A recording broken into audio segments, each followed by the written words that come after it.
ABC 10's Walt Gray catches up with a CalMatters journalist about the biggest political stories of the week. Here's Walt with more.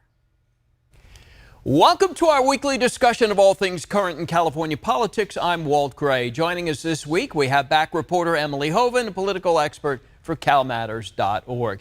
Emily, good to see you again. The governor continues to be out front in other states with billboards and appearances. What's the message here, and does he have a bigger plan?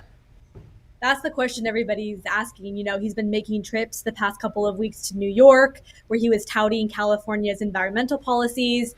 He was in Texas, where he was speaking at the Texas Tribune Festival, and basically calling on the National Democratic Party to be more aggressive in combating Republicans, denouncing Republicans and their policies on LGBTQ issues, all sorts of different issues. And as you said, he used his campaign, re-election campaign money to erect billboards in 7 states with near or total abortion bans, essentially encouraging women in those states to come to California to seek an abortion and other reproductive health care, and directing them to a new website that California has that basically compiles all of the different resources and law and things that they'll need to figure out what they can have here in California.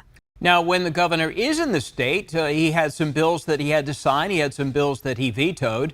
He did finally sign the farm worker voting bill. Did you find that of interest? Did you think he'd do that? And how about some of the others? This farm worker bill was really catapulted onto the national scene because the governor had repeatedly hinted that he was not going to sign it because he had various concerns about integrity in the process and privacy. And then President Joe Biden, Vice President Kamala Harris, Speaker Nancy Pelosi, and other very prominent national Democrats kind of waded into this and said, no, you should sign this. Farm workers are the backbone of our economy. They kept food on the table during the pandemic.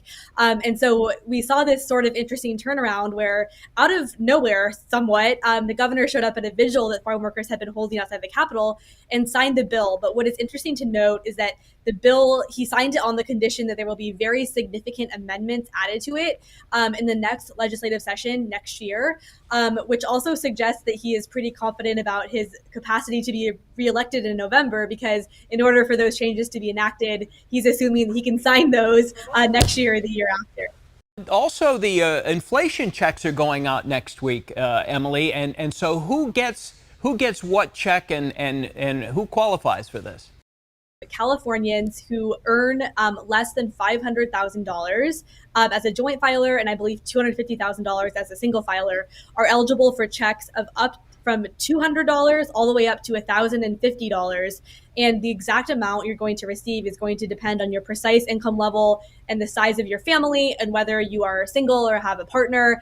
And so those checks are going to be mailing out next week. But it's important to note that some of them are not going to arrive in Californians' bank accounts or mailboxes until January. It's a kind of a long and bureaucratic process. And so this relief maybe later for some Californians, even as we are seeing gas prices rise pretty significantly again here in California. Oh my gosh, the gas prices thing. Well, let's talk about that next week and see where we are with that. Wow, that could be our whole segment next week. Emily, thank you. CalMatters is a nonpartisan news organization explaining California policies and politics. Find their work at CalMatters.org. You can also sign up for Emily's newsletter there.